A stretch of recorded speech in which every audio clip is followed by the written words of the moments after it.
ইযা যুলজিলাতিল আরদু জিলজালাহা ওয়া আখরাজাতিল আরদু আসকালাহা ওয়া ক্বালাল ইনসানু মা লাহা।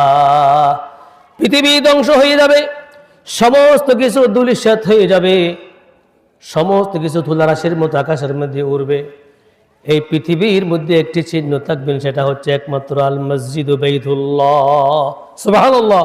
এই মসজিদ এক যররা পরিমাণও এই জমিন থেকে সরবে না। সুবহানাল্লাহ।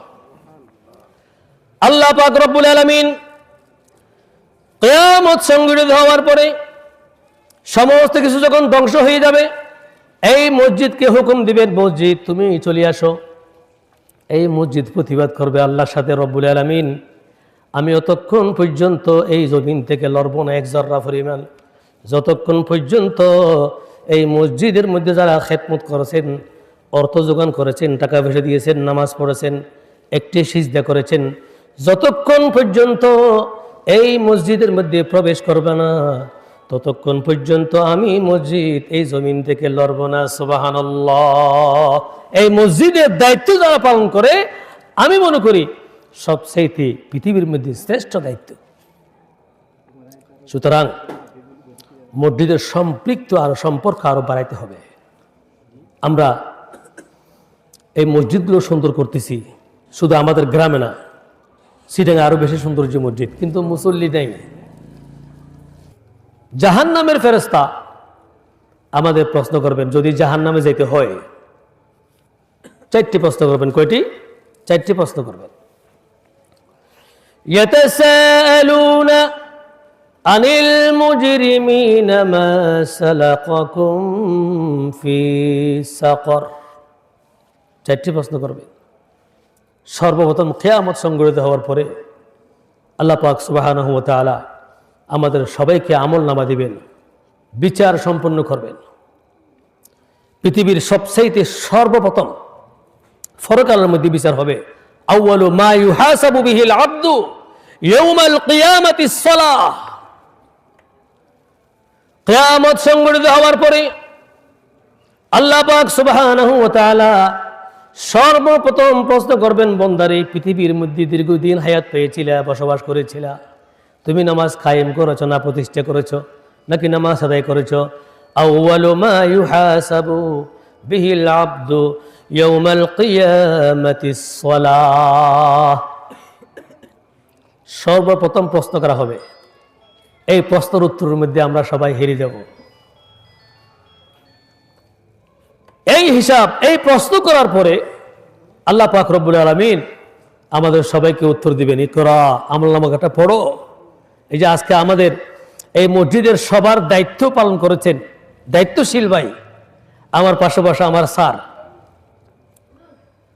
এই প্রথম থেকে দেখতেছি হিসাবগুলো লিখতেছেন, কিরামান কাতিবিন যেভাবে লিখতেছেন জন্মের পর থেকে, স্যার এই অনুষ্ঠানের মধ্যে লিখতেছেন। এই কিরামান কাতিবিনের হিসাব কিয়ামতের মাঠের মধ্যে আল্লাহ পাক রব্বুল আলামিন যখন আমাদেরকে বলবেন, হুকুম করবেন, ও বান্দারে তোমাদের প্রত্যেকের আমলনামাগুলোই আমাদের কাছে রয়েছেন। সমস্ত ফেরেশতাকে বলবেন, ও কিরামান কাতিবিন ফেরেশতা, তোমরা যার যার দায়িত্ব পালন করেছো সবাইকে আমলনামাটা হাতের মধ্যে দিয়ে দাও। আমরা সবাই আমলনামা হাতে পেয়ে যাব। সেখানে লিখে থাকবে, আল্লাহ হুকুম করবেন, ইকরা, বান্দা পড়ো, কিতাবাকা কাফা বিনফসিকাল ইয়াওমা আলাইকা হাসিবা। তোমার জীবনের হিসাব, যত অন্যায় করেছো, যত ভালো কাজ করেছো, যত ভালো আমল করেছো, সব হিসাবগুলি সেখানে লিখে আছে। বান্দারে নিজের হিসাবটা তুমি নিজে নিজেই এখন আমাদেরকে শুনাই দাও। এই হিসাবটা দেখার পরে আমরা আল্লাহ পাক সুবহানাহু ওয়া তাআলাকে বলবেন, মালিক এখানে তো হিসাবগুলো কিছু গোলমাল, দুনিয়ার মধ্যে মিথ্যা কথা বলতে বলতে অভ্যস্ত হয়ে গেছি, কিয়ামতের মাঠের মধ্যে গিয়ে আল্লাহর সামনে যেখানে ন্যায় বিচার সেখানেও মিথ্যা কথা বলবেন। রব্বুল আলামিন এই অপরাধগুলো যে আমি করি নাই, এই অপরাধ আমি করি নাই, এখানে সবগুলো ভুল ভ্রান্তি লেখা হয়েছে, আমি অপরাধ করি নাই।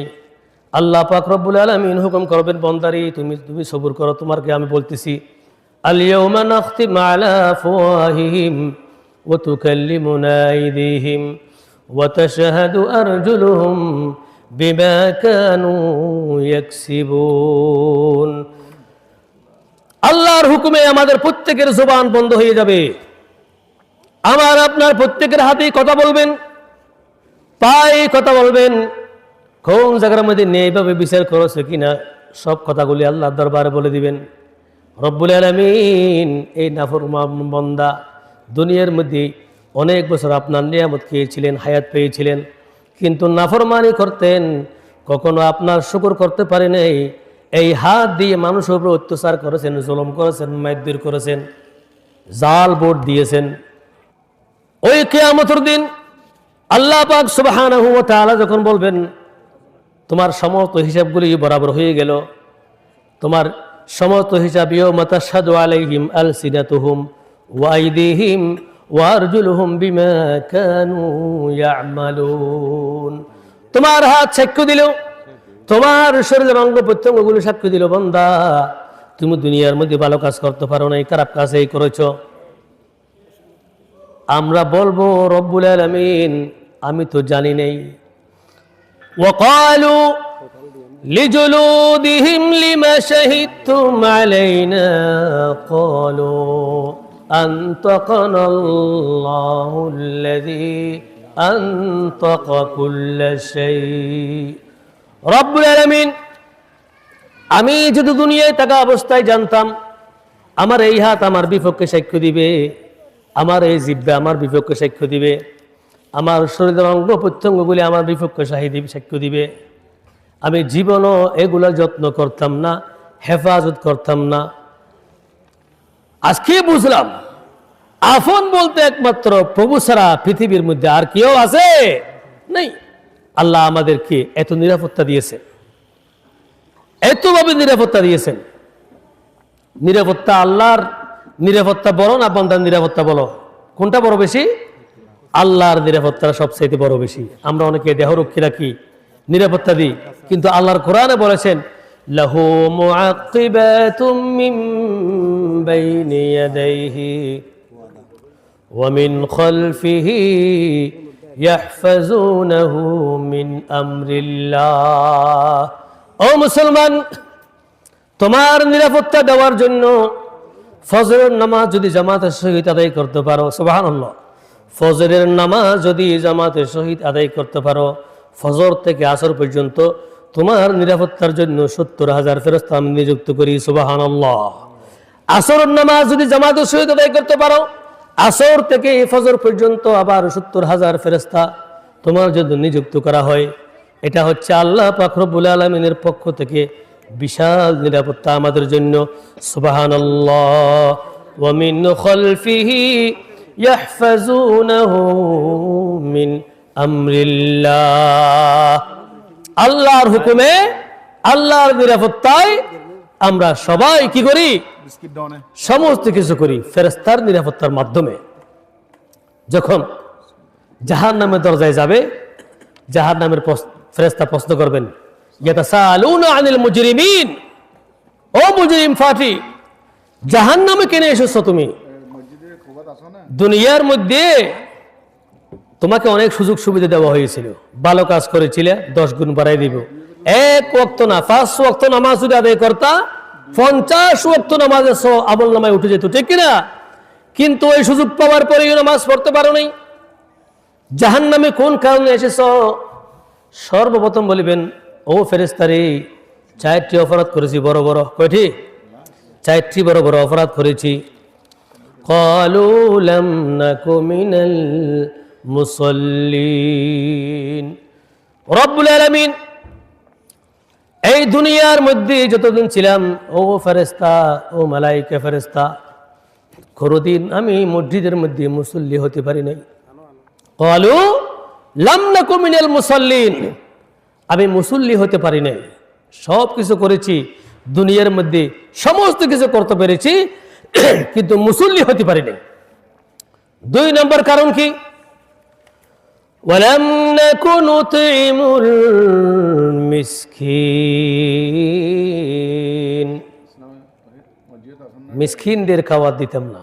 এতিম মিসকিন অসহায় দরিদ্র এদের খাবার এদের হক আমি দিতাম না। ওয়াকুন্না নুতইমুল মিসকিন, মিসকিনের হক এতিমের হক আমি উল্টা খেয়ে ফেলতাম। 2 নম্বর অপরাধ। 3 নম্বর কারণ কি? ওয়াকুন্না নাখুদু মাল খাইদিন, অনর্থক কথা বলতাম, বেহুদা কথা বলতাম, যেই কথাগুলো শরীয়তের মধ্যে নাই বানায় কথা বলতাম, কোরআন হাদিসের বাহিরে কথা বলতাম, অনর্থকভাবে অন্যায়ভাবে একজন মানুষকে আমি শাসাই দিতাম। এই 3 নম্বর কারণ হচ্ছে এটা। এই যে ফেসবুকের মধ্যে ভাইরাল হচ্ছে জামায়াতে ইসলাম জান্নাতের টিকিট বিক্রি করতেছে, এটা কিন্তু বুহাস কথা। জান্নাতের টিকিট আল্লাহ তো নিজেই পাঠিয়ে দিলেন আমাদের সাথে, ঠিক না? যেদিন পৃথিবীর মধ্যে এসেছি, আসার পরে জান্নাতের চাবি নিয়ে আমরা এসেছি, ঠিক না? জান্নাতের চাবি আমরা হাতে নিয়ে এসেছি, কিন্তু চাবিটা আমরা হারিয়ে ফেলতেছি। নবী করিম সাল্লাল্লাহু আলাইহি ওয়াসাল্লাম বলেছেন, ওয়াকাল রাসূলুল্লাহ সাল্লাল্লাহু আলাইহি ওয়াসাল্লাম, আস-সালাতু মিফতাহুল জান্নাহ। এটাই তো জান্নাতের টিকিট। জান্নাতের টিকিট হচ্ছে সালাতু মিফতাহুল জান্নাহ, জান্নাতের চাবি। দুনিয়ার মধ্যে আসার সময় যার চাবি আমরা তাই নিয়ে এসেছি। সুতরাং এই কথাটা বিভিন্ন প্রকারের ভাবে মানুষে অহেতুকভাবে কিছু মানুষ নাজাহাল করতেছে। হ্যাঁ, এই জন্য আল্লাহর কোরআনে বলেছেন, ওয়াকুন্না নাখুদু মাল খাইদিন। অনার্থক কথা বলা যাবে না, অন্যায়ভাবে অহেতুকভাবে কথা বলা যাবে না, শরীয়তকে নিয়ে কোনো বাড়াবাড়ি চলবে না, শরীয়ত মতেই কাজ করতে হবে। 4 নম্বর হচ্ছে ওয়াকুন্না নুকাযযিবু বিয়াউমিদ্দিন। আল্লাহর দিনকে অবিশ্বাস করতাম, ইসলামকে অমান্য করতাম, কোরআন হাদিসের কথা আমি অমান্য করতাম, যার কারণে আজকে জাহান্নাম পর্যন্ত আমরা চলে এসেছি। নাউযুবিল্লাহ। ফেরেশতাকে বলবেন, ও মালাইকা, ও ফেরেশতা, আপনি একটু আল্লাহর কাছে আমার পক্ষ থেকে আরজ করেন, আমাকে যেন দুনিয়ার মধ্যে আবার যাওয়ার সুযোগ করে দেন। আমি এটাই বলে শেষ করবো ইনশাআল্লাহ, এটা বলে শেষ করে দেব। রব্বুল আলামিন আমি দুনিয়ার মধ্যে আবার যাওয়ার জন্য সুযোগ করে দেন। আল্লাহর পক্ষ থেকে হুকুম হবে, রব্বানা আখরিজনা না'মাল সালিহান গায়রাল্লাযী কুন্না না'মাল। ও মালিক, আমাকে আরেকটি বার সুযোগ দেন, পৃথিবীর মধ্যে যাব, দুনিয়ার মধ্যে যাব, যাওয়ার পরে কোনো খারাপ কাজ করব না, মিথ্যা কথা বলবো না, চুরি করব না, ডাকাতি করব না, অন্যায় করব না, সুদ খাবো না, ঘুষ খাবো না, সব সময় সর্বদা আল্লাহর ঘর মসজিদ নিয়ে বসে থাকবো, যেই মসজিদের মধ্যে বসে বসে শুধু ইবাদত করব, আর কোনো কাজ করব না। সুযোগ আছে? নাই। আল্লাহ পাক রব্বুল আলামিন হুকুম করবেন, আওয়ালাম তাকুনু আকসামতুম মিন ক্বাবলু মা লাকুম মিন জাওয়াল। ও নাফরমান, তোমাকে অনেক বছর হায়াত দিয়েছিলাম, সুযোগ হারাই ফেলছো, পৃথিবীতে যাওয়ার আর কোনো সুযোগ আছে? নাই। সুতরাং তোমার জন্য জাহান্নাম অবধারিত। পরে সাথে সাথে আল্লাহ পাক রব্বুল আলামিন হুকুম করবেন মালায়েকা ফেরেশতা, সুম্মা ফি সিলসিলাতিন 70 যিরাআন ফাসলুকু। ও ফেরেশতারে, তোমরা আসো, জাহান্নাম থেকে 70 গজ শিকল নিয়ে আসো। কয় গজ? 70 গজ শিকল নিয়ে আসো। এই জাহান্নামে কি শিকল বন্দি করি জাহান্নামের মধ্যে নিক্ষেপ করো। নাউযুবিল্লাহ। জাহান্নামের ফেরেশতা বলবেন, ও বান্দা, কোনদিন আলেম সমাজের জবান দিয়ে শুনো নাই নামাজ না পড়লে জাহান্নামে আসতে হবে, হক কথা না বললে, চুরি চামারি করলে জাহান্নামে আসতে হবে? তুমি কখনো শুনো নাই? উনি বলবেন, ফাকাজ্জাবনা ওয়া কুলনা মা নাযালাল্লাহু মিন শাই। আমি শুনেছিলাম, অমান্য করেছি, অবিশ্বাস করেছি, যার কারণে আজকে আমি জাহান্নাম পর্যন্ত চলে এসেছি। নাউযুবিল্লাহি মিন যালিক।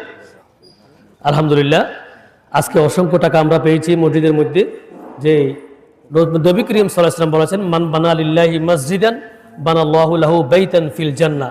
যারা এই মসজিদ সংক্রান্ত কাজের মধ্যে 1 টাকা থেকে নিয়ে 1000 টাকা পর্যন্ত দান করেছেন, সময় দিয়েছেন, শ্রম দিয়েছেন, তাদের জন্য বাইতান ফিল জান্নাহ, জান্নাতের মধ্যে আল্লাহ পাক রব্বুল আলামিন প্রত্যেকের জন্য একটি ঘর নির্মাণ করে দিবেন। সুবহানাল্লাহ। আল্লাহ পাক সুবহানাহু ওয়া তাআলা জান্নাতি সেই ঘরের আমরা সবাই আশাবাদী। আল্লাহ পাক রব্বুল আলামিন আজকে আমি যাহা বলেছি সবগুলো আমাকে আপনাদের সবাইকে আমল করার তৌফিক দান করুন। আল্লাহুম্মা আমিন।